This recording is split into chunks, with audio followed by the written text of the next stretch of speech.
¿Cuántos pueden aplaudir a ese Cristo resucitado? Aleluya, dale ese aplauso fuerte. Así de pies. Así de pie, quiero que te quedes de pie para compartir. Quiero que vaya a tu Biblia en el libro de Lucas capítulo 23. Lucas capítulo 23. Gloria al nombre de Jesús. Damos gracias a cada familia que está aquí. ¿Cuántos bendicen las familias que están aquí? Los vecinos, los amigos que están con nosotros. Gloria al nombre del Señor. Dios bendiga de una manera muy especial.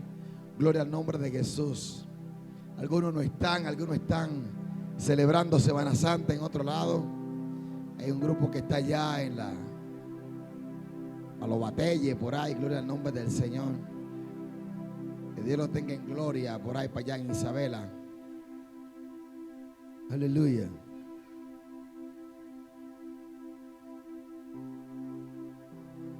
Seguimos orando para que los que vienen regresando a la ciudad, el Señor traiga prudencia, ponga prudencia en los conductores.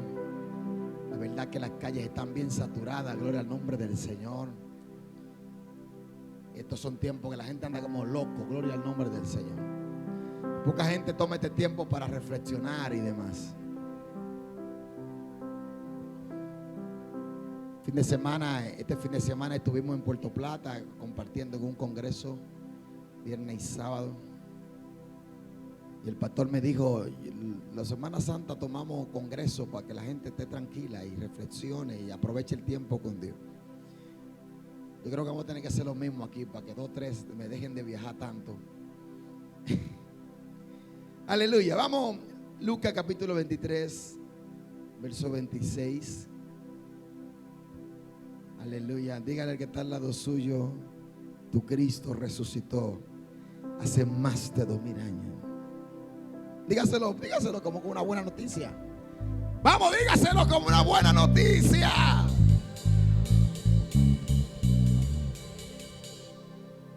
Alaba, David. Bien, verso 26.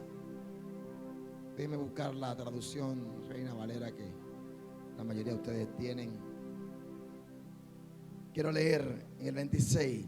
Y leemos en el nombre del Padre, del Hijo y del Espíritu Santo. Y llevándole tomaron a cierto Simón de Cirene, que venía del campo, y le pusieron encima la cruz para que la llevase tras Jesús.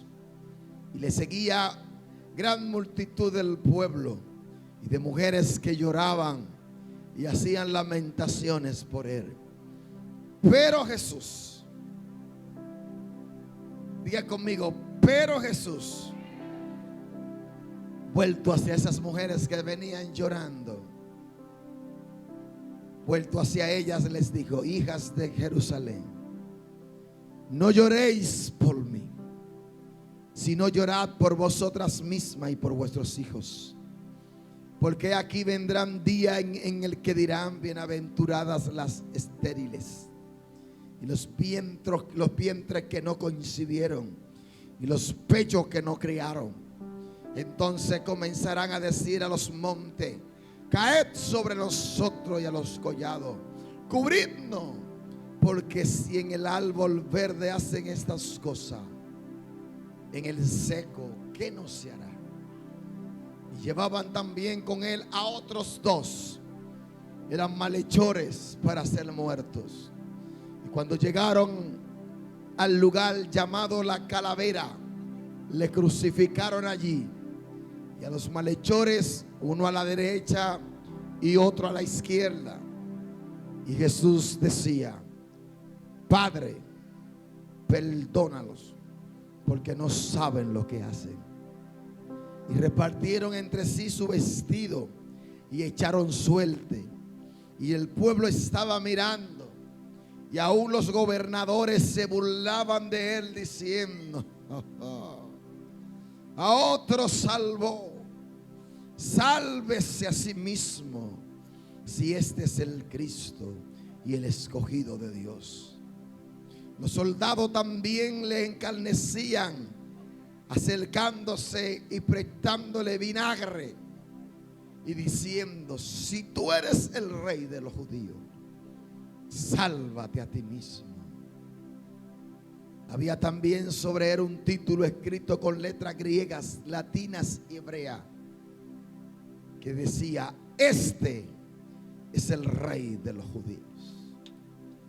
Y uno de los malhechores que estaba colgado le injuriaba diciendo: si tú eres el Cristo, sálvate a ti mismo y sálvanos a nosotros. Y respondiendo el otro le reprendió diciendo: ¿ni aún temes a Dios estando en la misma condenación? Nosotros a la verdad juntamente padecemos, porque recibimos lo que merecieron nuestros hechos, mas este ningún mal hizo. Y dijo a Jesús: acuérdate de mí cuando venga en tu reino. Entonces Jesús les dijo: de cierto te digo que hoy estará conmigo en el paraíso. Y cuando era la sexta hora, hubo tinieblas.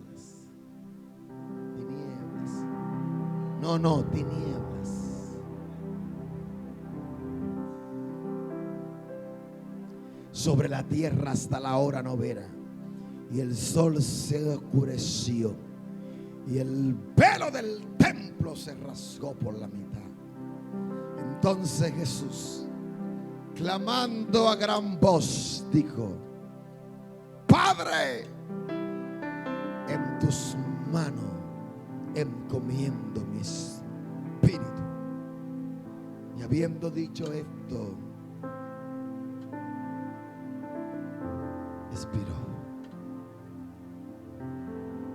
Cuando el centurión vio lo que había acontecido, dio gloria a Dios diciendo: verdaderamente este hombre era justo. Y toda la multitud de los que estaban presentes en este espectáculo, viendo lo que había acontecido, se volvían golpeándose el pecho. Pero todos sus conocidos, las mujeres que le habían seguido desde Galilea, estaban lejos mirando estas cosas. Gracias, Señor. Puede tomar asiento.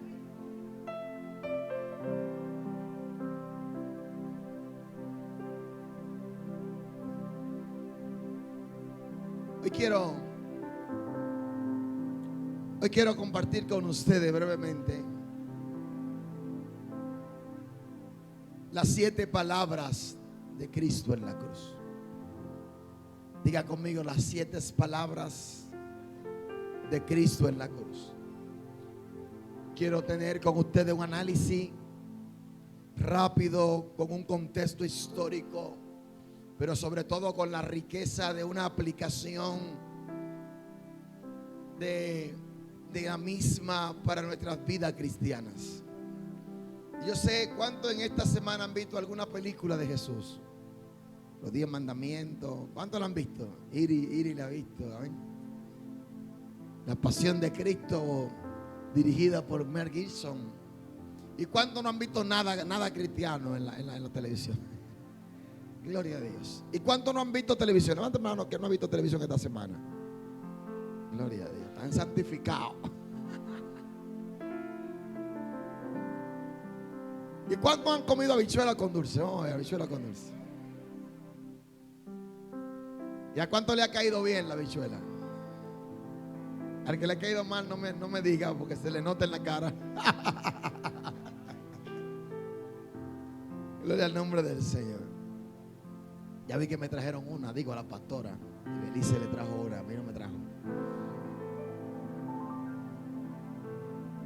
Comenzamos. 1, 2, 3. Bien, hoy quiero compartir en este domingo, que para nosotros no es un domingo de resurrección, pero para la tradición cristiana católica Es el domingo de resurrección, el domingo, aleluya, donde hay celebración, el domingo donde ya Cristo resucitó. Pero nosotros sabemos que aunque conmemoramos esta parte de la pasión de Cristo, Cristo resucitó hace más de 2000 años. ¿Cuántos dicen amén? Y de las más de 413 religiones que hay en el mundo, la única religión cuyo líder y fundador, la tumba está vacía, es la de la fe cristiana. Aleluya, porque Cristo resucitó de los muertos. Aleluya, gloria a Dios. Así que no tenemos lamentablemente una tumba para llevarle flores, una tumba para limpiarle de la tierra y de los escombros, pero sí tenemos una gloria para glorificar y declarar que la tumba está vacía.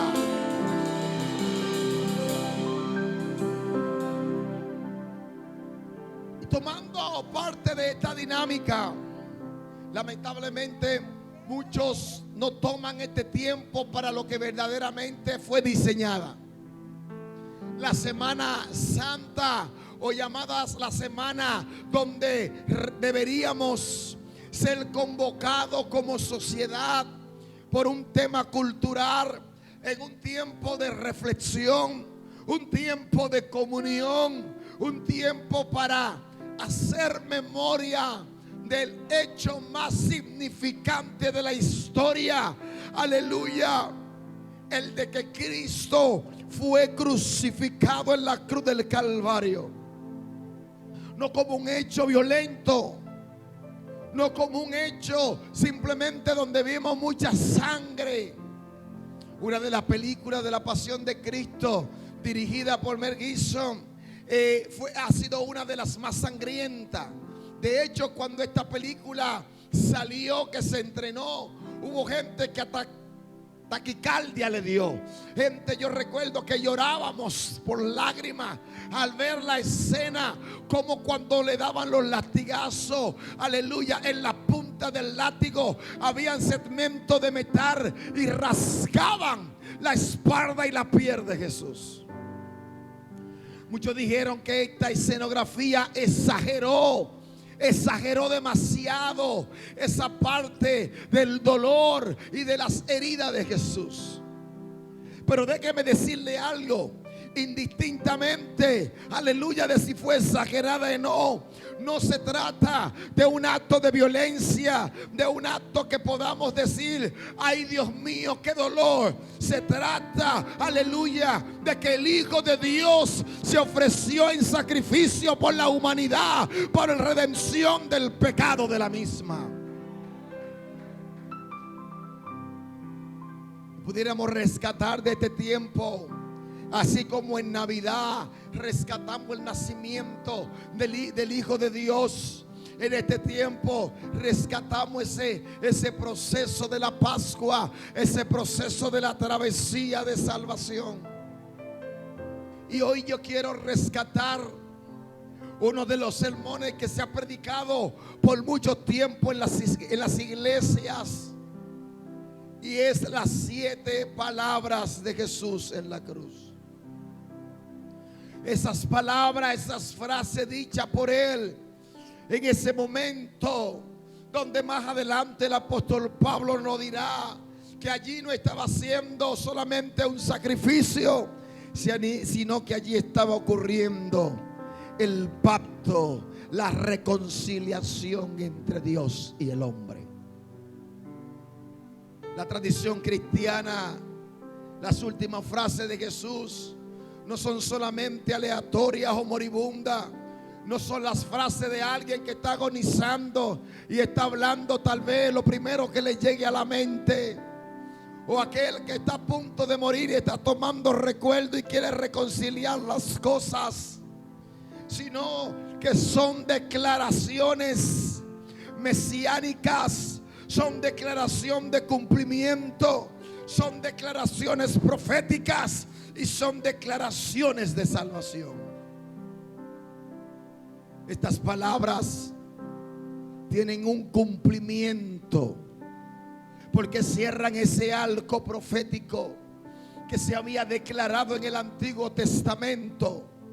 También cierra, aleluya, un elemento de la expiación que revela la mecánica, que revela, aleluya, la redención de lo que estaba ocurriendo en ese momento, donde ya el hombre, aleluya, la humanidad estaba viendo una luz de la oscuridad del pecado que no podía librarse, pero allí estaba siendo, aleluya, encarnado, materializado lo que Juan había visto cuando Cristo se presentó en el río Jordán. Aquí el Cordero de Dios. Pero también hay un elemento ético para establecer la norma, para establecer la directriz, para establecer, aleluya, la vida cristiana. El Cristo que habla en este momento de la pasión, en este momento del acto, aleluya, de este sacrificio. El Cristo que habla entre vertientes, habla como profeta, habla como sacerdote y habla como rey. Y en su figura sacerdotal, estas palabras de Cristo son tomadas como una intercesión, como un sacrificio.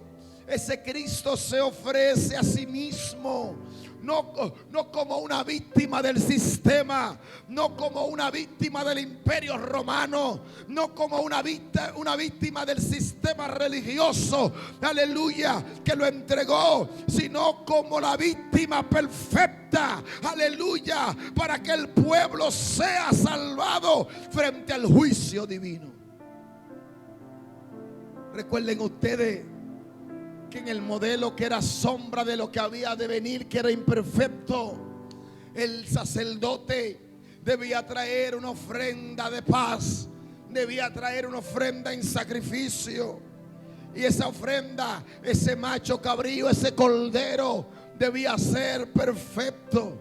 Sin embargo, no era suficiente, porque solo lo que hacía era que cubría, empañaba el pecado, pero el pecado estaba allí. Pero este sacerdote, este Cristo que se entregaba, aleluya, es lo que diría el escritor de los Hebreos más adelante.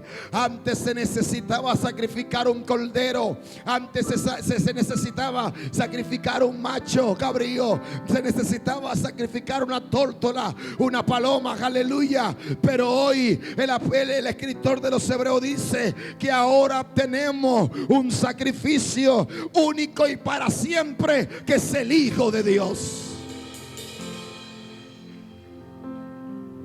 Pero en su rol de profeta, Cristo también al hablar, habla con la revelación y la relación, con la enseñanza de la verdad última que cumple las escrituras, aleluya, en el que se establece un nuevo pacto. Pero no solo como sacerdote, no solo como profeta, este Jesús habla como rey. Y más adelante Apocalipsis dirá: Rey de reyes y Señor de señores. Hablando como el soberano, como el victorioso, que dispensa la gracia inmerecida, que conquista la muerte, que declara el triunfo definitivo sobre el pecado. Donde el apóstol Pablo dirá más adelante: ¿dónde está, oh muerte, tu aguijón? ¿Y dónde, oh sepulcro, tu victoria? No lo pudiste retener. El Cristo de la gloria.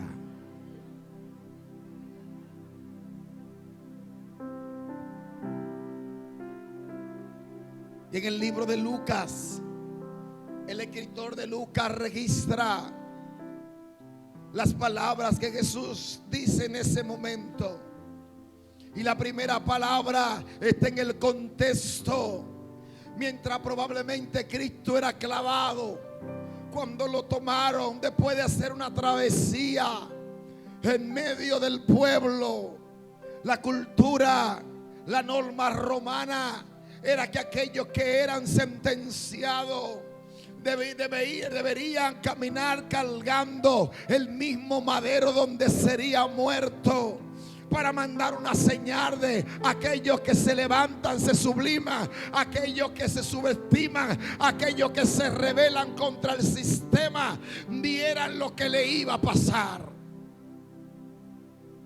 Lo que los romanos no sabían era que no era un recorrido de muerte, sino, aleluya, la caminata de salvación de la humanidad.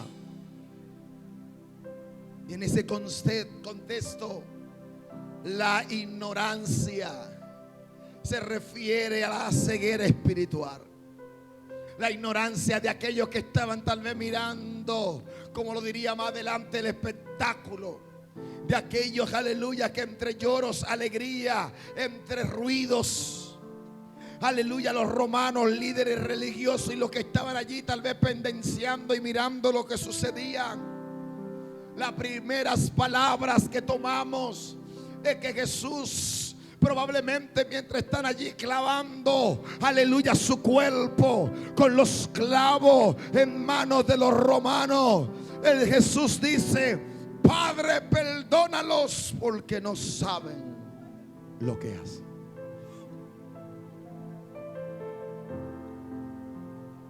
Aquí Jesús habla como un sacerdote intercediendo. Está tomando el rol como sacerdote diciendo: Padre, perdónalos porque no saben lo que hacen. Y él hace una referencia al profeta Isaías en su capítulo 53, verso 12, de que habiendo él llevado el pecado de muchos y orado por los transgresores, allí donde el profeta inspirado dice: herido por nuestras rebeliones, molido por nuestros pecados, y el castigo de nuestra paz fue sobre él, y por sus llagas fuimos nosotros curados. En el rol sacerdotal intercede, pidiendo perdón y declarando que el perdón es obediencia.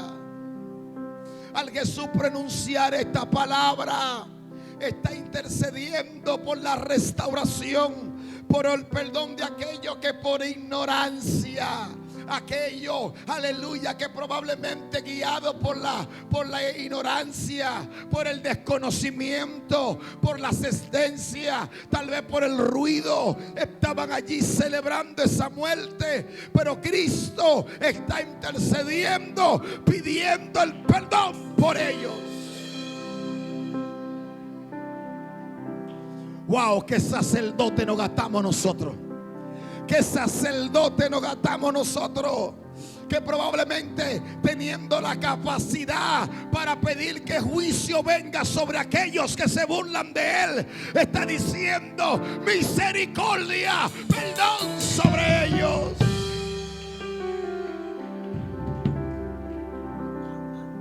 Y esto nos da a nosotros una verdad bíblica cristiana. Cristo quiere enseñarnos, no solo en el rol sacerdotal que intercede por nuestros pecados. Cristo quiere enseñarnos que el perdón no es un acto de sentimiento. El perdón no es si tú lo sientes o no lo sientes. El perdón es un acto de obediencia.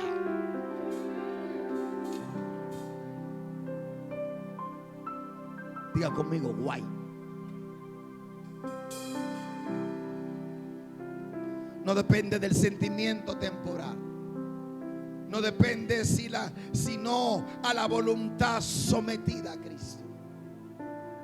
Esta parte de Jesús perdonando a los que están allí clavándole, a los que estuvieron allí azotándole, a los que estuvieron allí burlándose de él, muestra la obediencia y el amor de Jesús.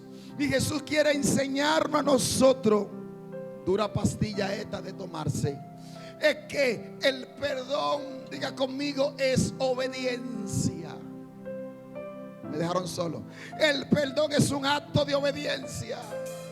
Porque si Jesús nos perdonó, nosotros también estamos llamados a perdonar.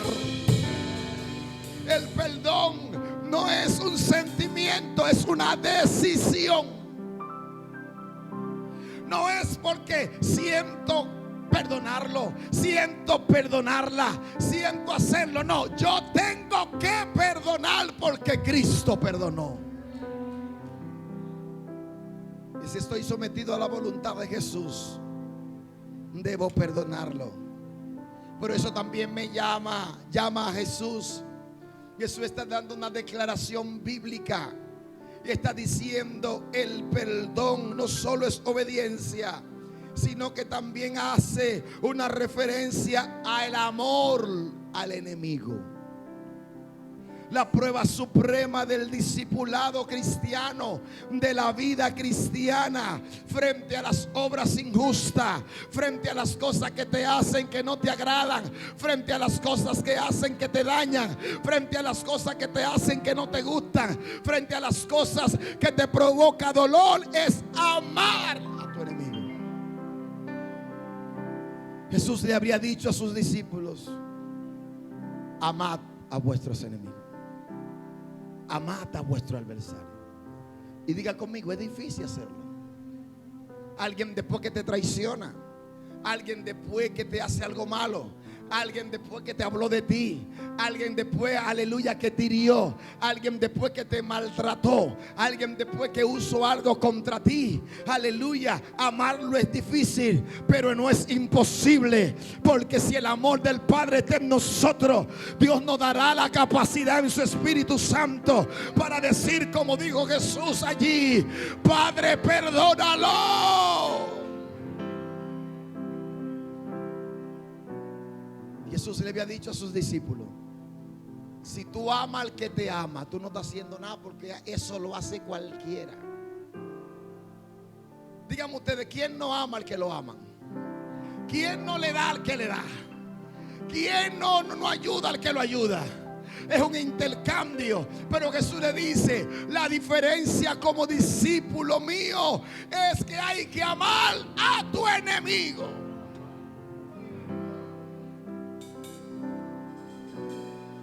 Pero no solo es amar al enemigo, sino que Cristo en su rol sacerdotal, al decir: Padre, perdónalo porque no saben lo que hacen, también nos lleva a nosotros a una intercesión activa.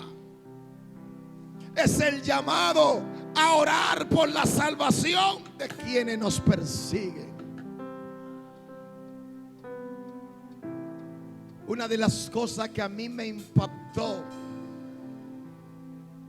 cuando yo conocí, aleluya, el ministerio y la iglesia perseguida en diferentes partes del mundo, es que no solo los cristianos, aleluya, en el contexto musulmán, en el contexto comunista, aleluya, como Corea del Norte, en el contexto musulmán, aleluya, como en Irán, aleluya, como al norte de Nigeria, es que no solamente el que ellos estaban dispuestos a morir por Cristo, no solo el que ellos dejaban su pertenencia, dejaban sus casas, dejaban el colegio, dejaban sus negocios, aleluya, por no negar su fe en Cristo, por no doblarse al Islam. Ellos decían: Cristo es la salvación y a Cristo es que yo pertenezco. Aunque eso le costara que le quitaran el pasaporte y la ciudadanía. Pero algo que me impresionaba es que ellos, ante la masacre, ante el odio, aleluya, de sus perseguidores, ¿sabe cuál era la oración de ellos? Oren por nosotros, pero también oren por los que nos persiguen, para que la luz de Cristo le brille. La respuesta humana es decir: oremos para que Dios lo mate. La respuesta humana es como la de los discípulos, que cuando estaban allí en un alboroto, dijo uno de los discípulos: Señor, vamos a pedir fuego que consuma a toda esta gente y se quemen todos y salimos de ellos. Pero Jesús nos enseña a un llamado a orar por la salvación de quienes nos persiguen. Y esa es la actitud que Cristo quiere que haya en nosotros. La respuesta natural es devolver mal por mal. Él me lo hizo a mí, ojalá le pase lo mismo. La respuesta de la ley era ojo por ojo y diente por diente. La respuesta natural era que al que hierro mata, a hierro muera. Pero la respuesta de Jesús es: Padre, perdónalo, porque no saben lo que hacen.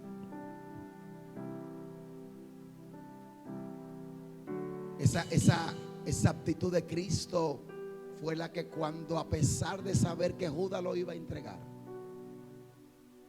cuando fue allá en la noche, que fue con una escuadra de soldados del Sanedrín, cuando Judas va para dar la señal de que al que él besara era el que iba a entregar, Jesús no lo recibió como lo recibiría yo tal vez.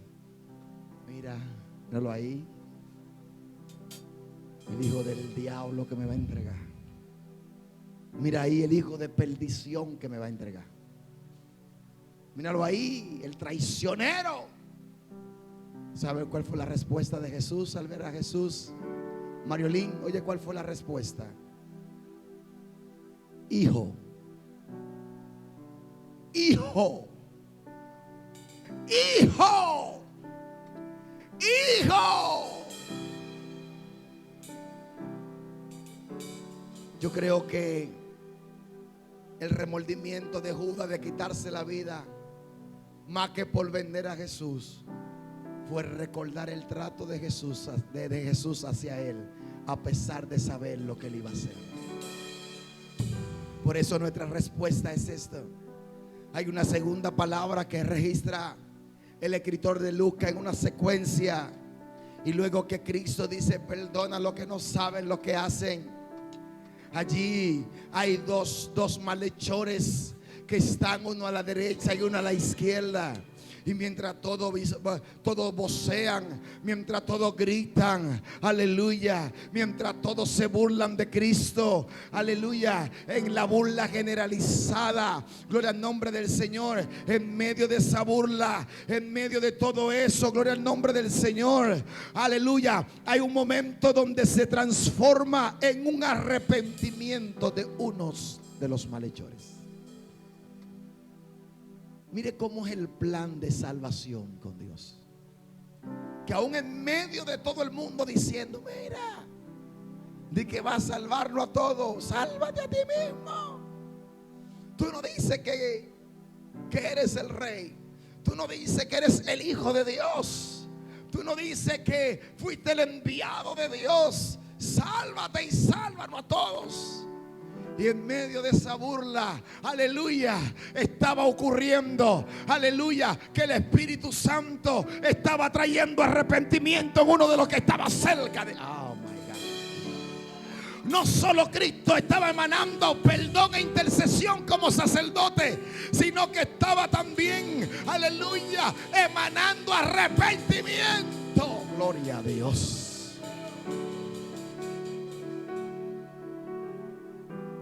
En medio de dolor, ¿cómo se puede emanar alegría? Es imposible, no se cuadra.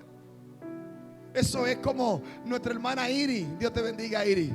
Como nuestra hermana Iri, cuando estuvo en su proceso por la pérdida de su hijo, me dice: pastor, a pesar del dolor me siento fortalecida. Siento que Dios me preparó y siento que estoy entendiendo para qué Dios me quiere. ¿Hay posibilidad de eso? No, pero solamente el amor de Cristo puede hacer que en medio del dolor haya alegría, haya esperanza y haya salvación.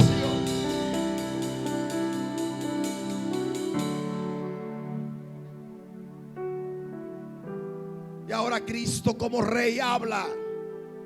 Y la segunda palabra de Cristo es: de cierto te digo, hoy que estará conmigo en el paraíso.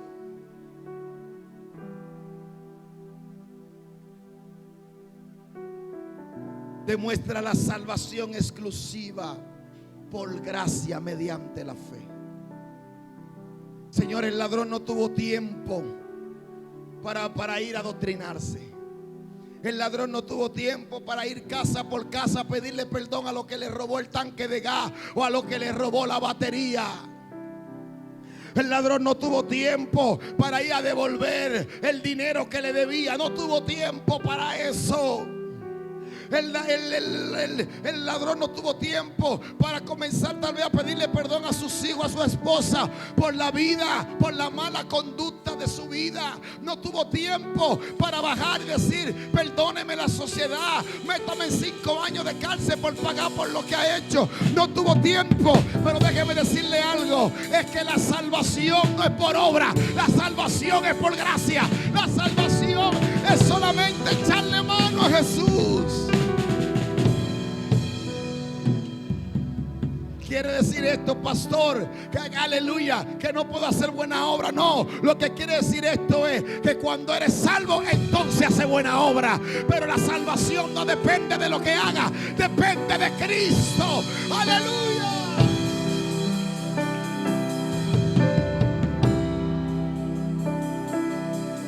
Y el que lo dice, no solo lo dijo el que intercedió pidiendo perdón, lo dice el rey declarando una sentencia y un decreto. Te digo hoy, estarás conmigo en el paraíso.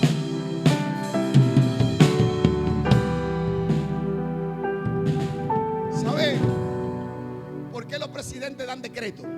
Porque el decreto es el soporte legal, es el documento legal. Escuche esto. Es la parte jurídica, que la intención del presidente o del rey está plasmada y cuenta con el soporte legal para hacer lo que se va a hacer. Por eso cuando él designa un ministro, él da un decreto. Usted ve que salen los decretos. Por medio del decreto tal, se nombra, aleluya, a Henry Méndez, aleluya, como ministro de la juventud. Eso es lo que dice. Hay una intención del que manda. El que manda ya dijo que era él. Entonces Jesús está diciendo: yo en mi rol de sacerdote te digo que estarás conmigo en el paraíso. Eres salvo porque, aleluya.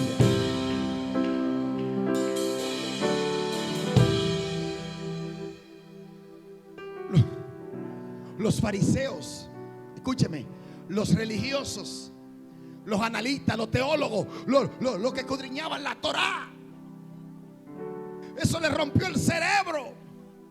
Porque ellos decían: tienen que guardar los mandamientos, tienen que guardar la 206, la 609 reglas, tienen que guardar todo esto, la ceremonia de la impureza, de la que sé yo qué, de lo que no se come. Pero Jesús está diciendo: nada de eso.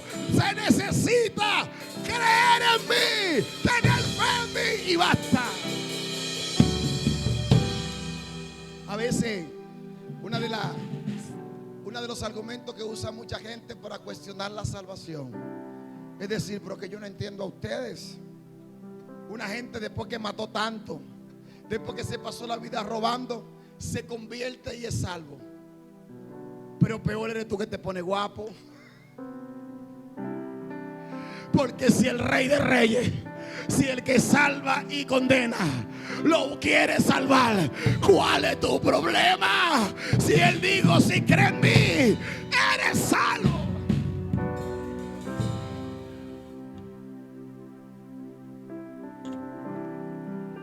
Y esto da una seguridad eterna, mis hermanos. Diga conmigo: una seguridad eterna. Nuestra salvación descansa en la promesa directa de Cristo. Nuestra salvación descansa en la promesa directa de Cristo. Que no es por lo que hagamos hecho, es por lo que ya Él dijo: yo soy el camino, la verdad y la vida.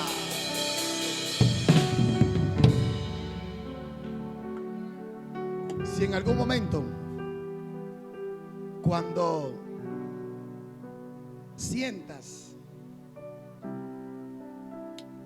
que te está como muriendo y te está dando como una cosa: ay, Señor, ¿dónde voy? Si me muero, si estoy bien. Dice,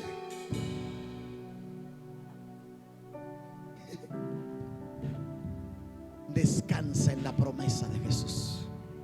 Descansa en la promesa de Jesús. Jesús, Jesús, Jesús. Aleluya.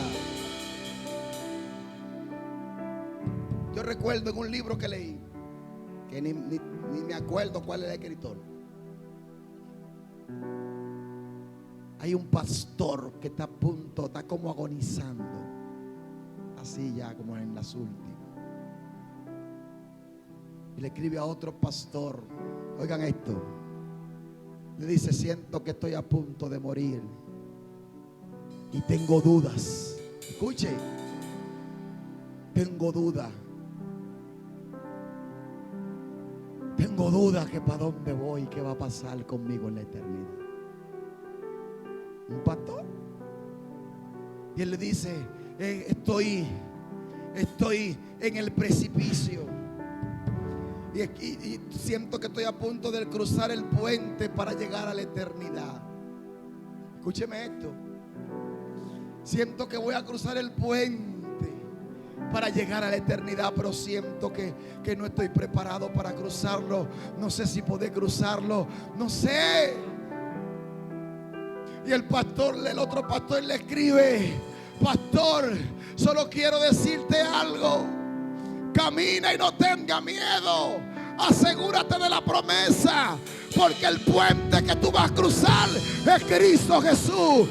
No importa que lo pase arrastrando, no importa si el puente es seguro, si el puente es seguro, si el puente es seguro, Daniel.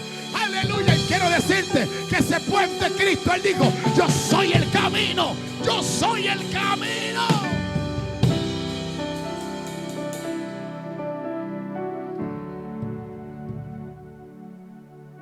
Y hay una seguridad eterna, hay una esperanza inagotable. Nunca es demasiado tarde en la vida de una persona para el arrepentimiento genuino. ¿Usted puede asimilar eso? Nunca es tarde para una persona que aún esté viva para tener un encuentro con el arrepentimiento. Por eso, hermano, aleluya, tú el que esté vivo, predíquele el evangelio. Tú el que esté vivo, háblele de Cristo. Y cuando esté agonizando, dígale, aunque mueva el dedo, no lo mueva, aunque sea familia tuya o no sea familia tuya, aunque sea un delincuente que acaba de darle un tiro porque estaba atracando, háblale de Cristo.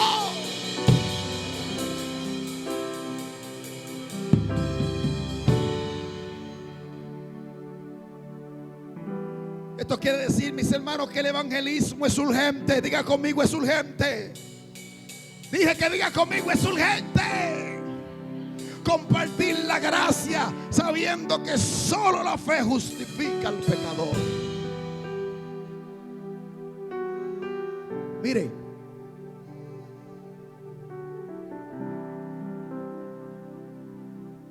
solo la fe en Cristo salva.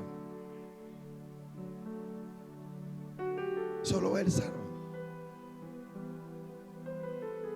La tercera palabra, que Lucas no la recoge, pero la recoge Juan en el capítulo 19, verso 26 al 27.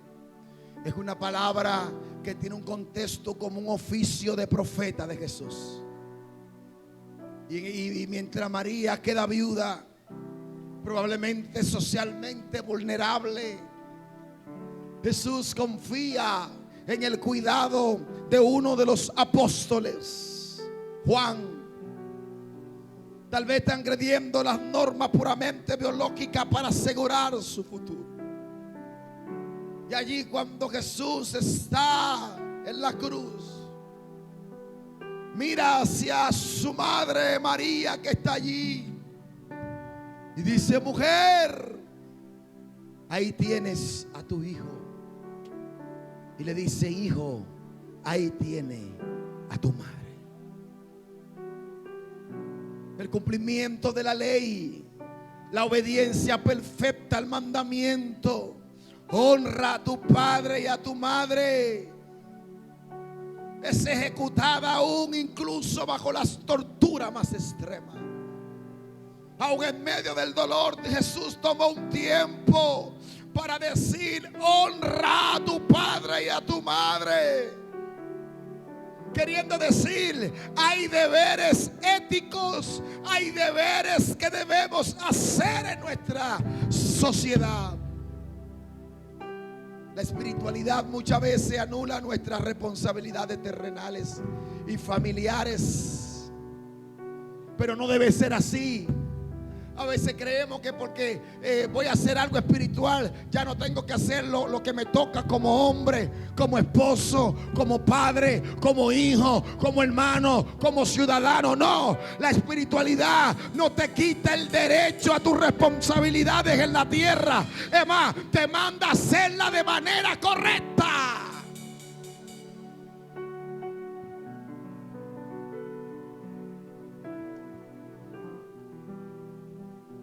No, yo no voy a honrar a mi papá ni a mamá, porque al único que hay que honrar es a Dios.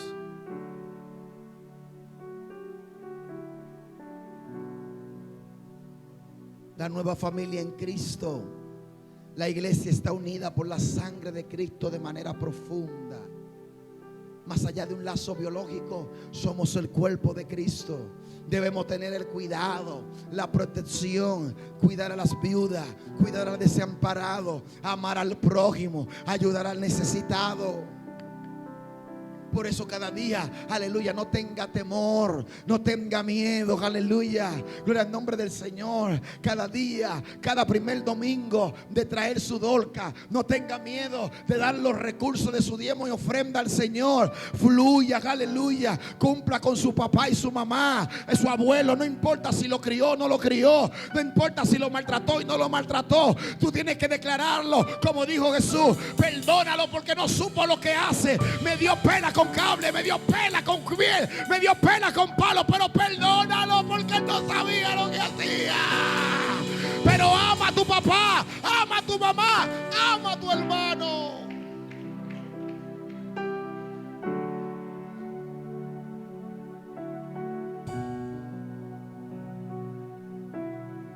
La invitación de Jesús es: hay una responsabilidad. No hay forma. No hay forma. Necesitamos tener el amor de Jesús. A veces nos encontramos con algunos que dicen: yo no visito a mi abuela, a mi papá ni a mi mamá, porque no me crió, o porque me hizo algo malo, lo que sea. Anyway, y lidiamos con una amargura, con un rencor. No te estoy diciendo que eso es anormal, es normal, porque de seres humanos tener heridas. Pero también es de aquel que ha tenido un encuentro con Jesús, no tirar pu por la herida, sino brotar sanidad divina. Es el llamado de nosotros de estar en ese contexto de amor. Así que ve a tu madre. Señores, Cristo está muriendo en la cruz y está pendiente a María. María, y ahí tu hijo, y ahí tu madre. Que no quede desamparada, que no quede al olvido. Aleluya, que estén pendiente a ella, pendiente a tu familia, pendiente a tu casa, pendiente a los tuyos.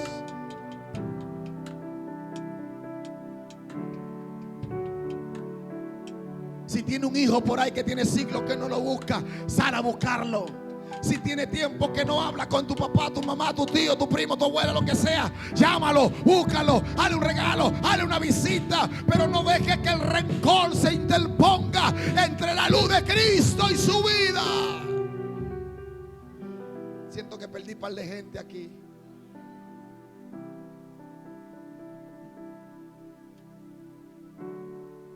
Hay quienes esperan el momento de la muerte para desahogarse. Ay, mami. Ay, papi. Ay, si me la devuelven. Ay, que le hable mal. Ay, que no la buscaba. Ay, que la maltrataba o lo maltrataba. Diga conmigo, es en vida. Dígale, es en vida. Y más como cristianos, aún más tenemos que dar amor.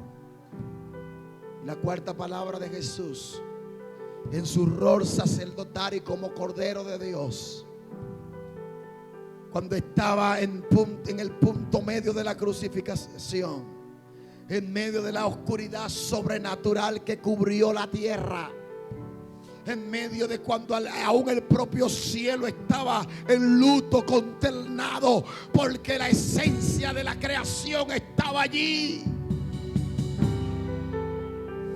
Es la única vez en el evangelio que Jesús llama a Dios como Dios y no como Padre.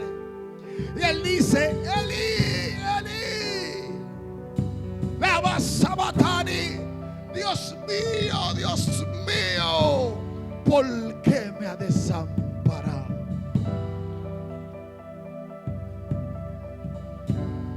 La expiación sustitutiva de Cristo.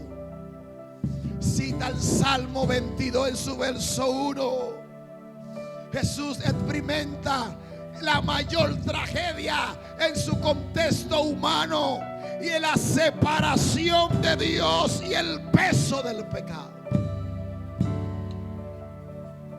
El peso del pecado de la humanidad se lo tiró encima y al tirárselo encima hubo una separación con Dios, porque Dios y el pecado no interactúan. Y allí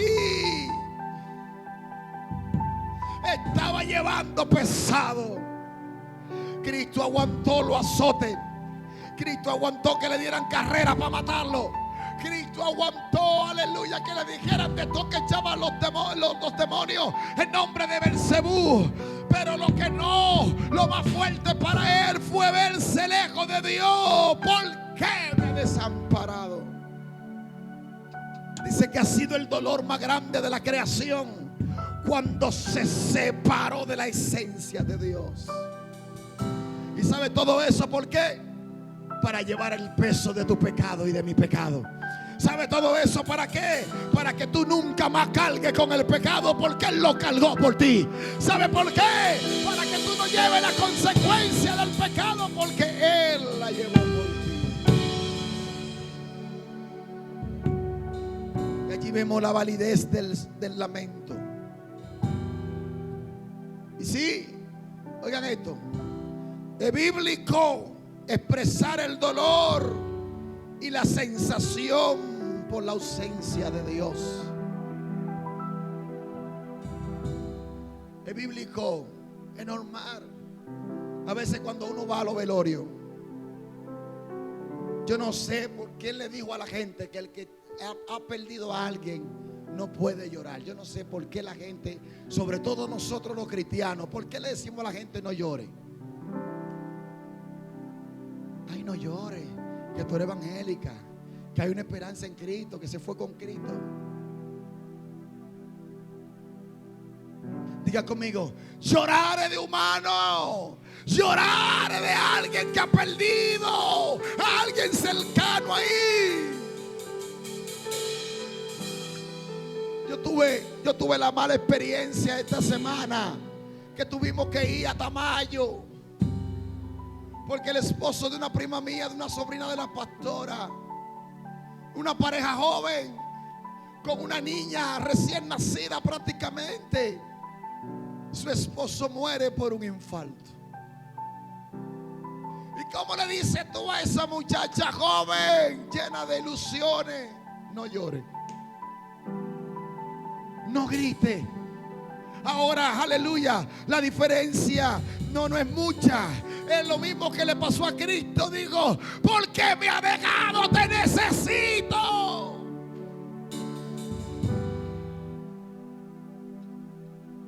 Primera vez que Jesús llama a Dios por Dios y no por Padre.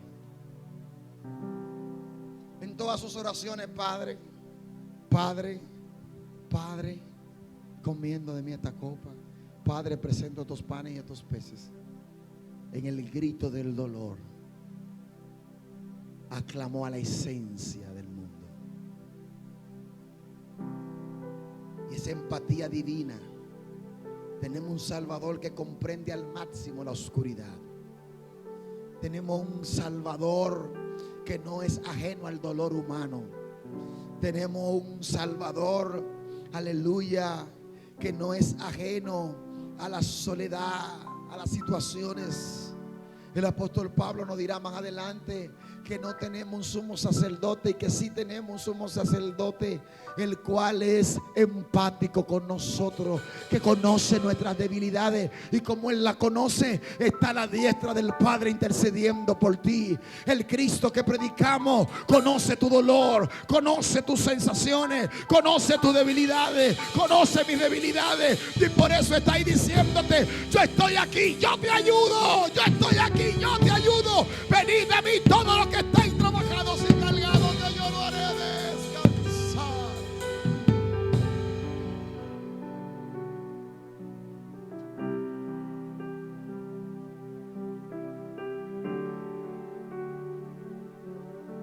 Y esto nos da una garantía especial, puesto que Cristo fue desamparado por nuestro pecado. Diga conmigo: Cristo fue desamparado por el pecado ahí, por nuestro pecado. ¿Y sabe cuál es la garantía que nos da eso? De que Él no te desamparará. ¿Sabe cuál es la garantía? Le digo a los discípulos: yo me voy a ir, va a pasar lo que tenga que pasar, pero he aquí, yo estoy con vosotros todos los días hasta el fin del mundo. Hay alguien que se sienta solo, Cristo está a tu lado. Hay alguien que se sienta solo, Cristo está ahí. Y la quinta palabra, para ir ya cerrando, en su rol de profeta en un cumplimiento, Juan registra que estando allí, después de haber declarado esta Elí lava sabatare, Él dijo esta palabra cuando estaba deshidratado, había perdido mucha sangre. El cuerpo, acuérdese que el líquido, parte del líquido del ser humano es la sangre. Había perdido la sangre, estaba deshidratado, no había suero para ponerle, aleluya, por el trauma, por la flagelación previa y la pérdida masiva del líquido. Jesús dice: tengo sed.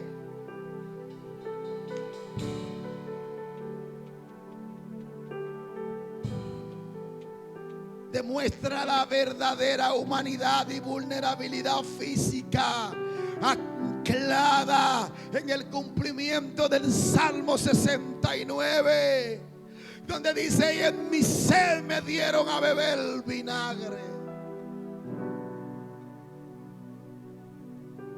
Cristo redime almas, pero también valida la experiencia física y el sufrimiento corporal. Ahí vemos un Jesús humano. Ahí vemos un Jesús que estaba padeciendo en carne viva por el pecado. Hay quienes dicen que como era Dios, eso fue una figura, porque Él no sentía nada. Tengo sed.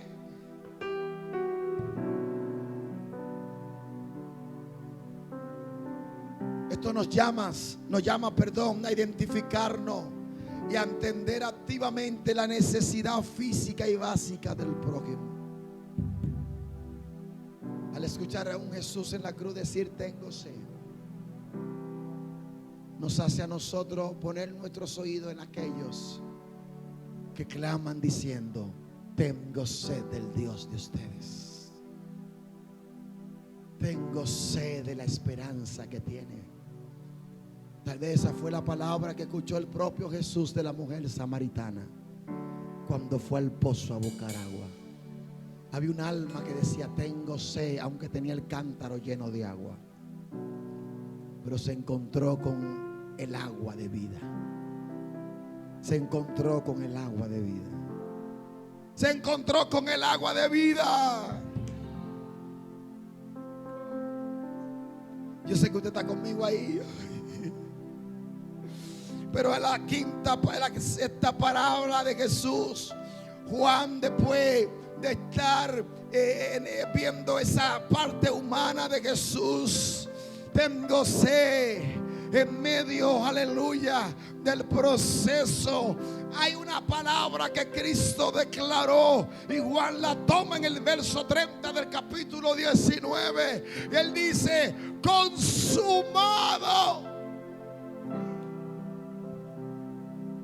Consumado. Allá atrás, están aquí. Consumado. Ay, Dios mío. La palabra que se usa ahí en el griego es telestai, diciendo, eso era un concepto como de alguien, como un sello comercial. Cuando se había un término comercial contable en la antigüedad, aleluya, era como una factura.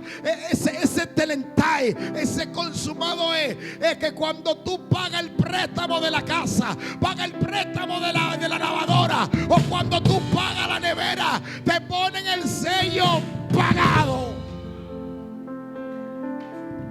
Diga conmigo: pagado. No debo un cheli a nadie. Cristo estaba diciendo: la humanidad no le debe. Ha sido consumado el sacrificio por el pecado de la humanidad.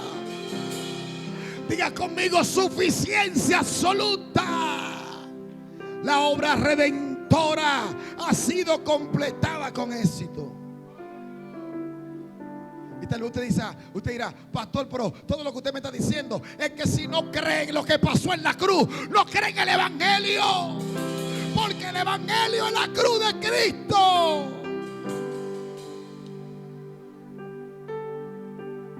Jesús está diciendo: hecho con éxito. La justicia está satisfecha. La deuda del pecado ha sido cancelada. Aleluya. Aleluya. ¿Sabe qué? ¿Sabe cuando tú vas a viajar a Estados Unidos o a otro país? Tú tienes un pasaporte.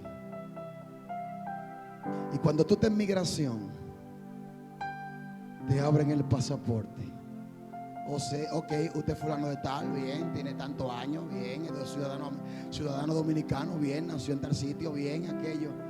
Pero lo que le interesa a la gente de migración es: déjame ver el sello de la embajada americana.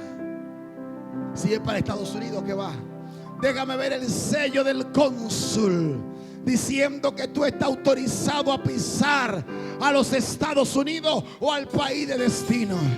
Cuando estemos de cara a la muerte, aleluya, cuando estemos de cara a la muerte, el pasaporte no solo es dominicano, sino que tendrá el sello de Cristo consumado.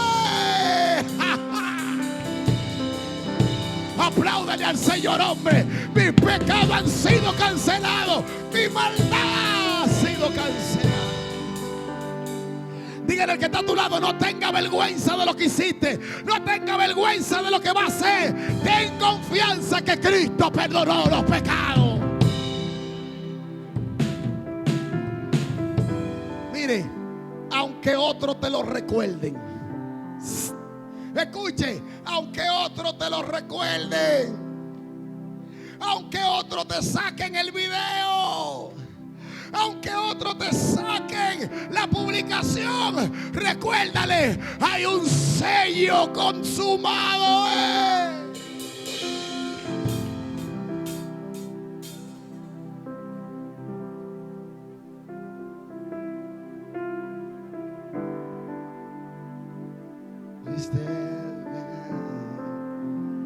Nuestra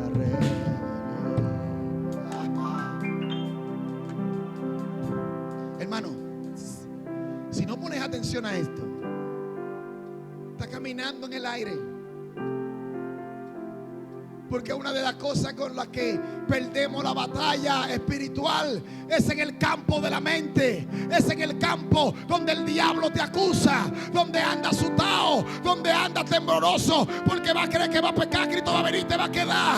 El que está victorioso, consumado es. Camina derecho, camina tranquilo, porque está seguro en Jesús.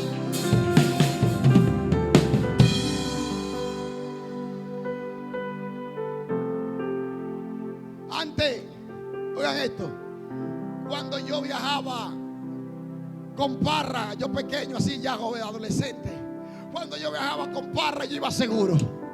Porque yo decía, no va a pasar nada, porque mi papá evangélico está seguro con Dios y él no se va a morir, ni tampoco yo. Pero ahora que yo viajo, yo ando seguro, no por seguro Pepín, porque Cristo es mi Salvador.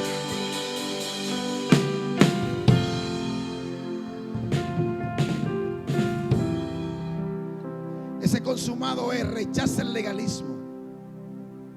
El legalismo quiere añadir obra, quiere añadir cosas. Pero diga conmigo, no es por obra. No es por obra. La obra es buena. La obra es buena, pero la obra perfecta la hizo Cristo en la cruz del Calvario. Telestai, consumado es. Cuando venga el tipo a cobrarte, cuando venga el tipo a cobrarte, a decirle usted debe tanto, dile, mira la factura, yo estoy pago, yo estoy pago, yo estoy pago. Ay, yo quisiera meterme dentro de ustedes y que entiendan este principio. Y esto va a dar un descanso espiritual. Y termino aquí. Vivir desde la postura de la victoria asegurada. Miren, es cierto que tenemos que tener una ética. Oye esto. Y tenemos que vivir la vida de Cristo, la vida de santidad y guardarnos sin pecar. Eso es verdad. Pero ¿sabe una verdad más grande? Que nosotros tenemos que vivir desde la postura de una victoria asegurada. Y no luchando por la victoria, sino luchando desde la victoria ya hecha en la cruz del Calvario. ¿Y cómo se traduce eso? Yo no puedo vivir la vida de que, ay, déjame ver cómo lo hago. Y cuidado si fallé, y cuidado si pequé, y cuidado si me he asustado. No. Vive la vida sabiendo que está en victoria. Y estando en victoria sabrá dónde caminar, sabrá dónde meterte, sabrá qué hacer, sabrá qué hablar. Y cuando alguien te pregunte si Cristo viene, te va a brincar para arriba y dice, hace rato que tengo la factura paga.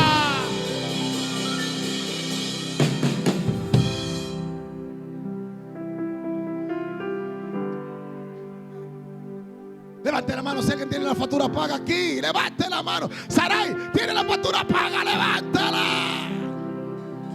Consumado es. Y por último, Jesús allá en la cruz cita el Salmo 31 verso 5. Ahora la comunicación se restaura luego de que la factura fue pagada. Y ahora Jesús no dice Dios, sino que dice Padre. Padre. Señores, eso pasó en segundo. Se cargó el pecado, se separó de Dios. ¿Por qué me he desamparado? Consumado es. Y a los segundos ya estaba diciendo, Padre, volví a conectar contigo. Ya fue hecho, ya cumplí. Dios no necesita 3 meses para perdonarte. No necesita 20 días. Dios necesita el instante de tu corazón. Ponte de pie, corre.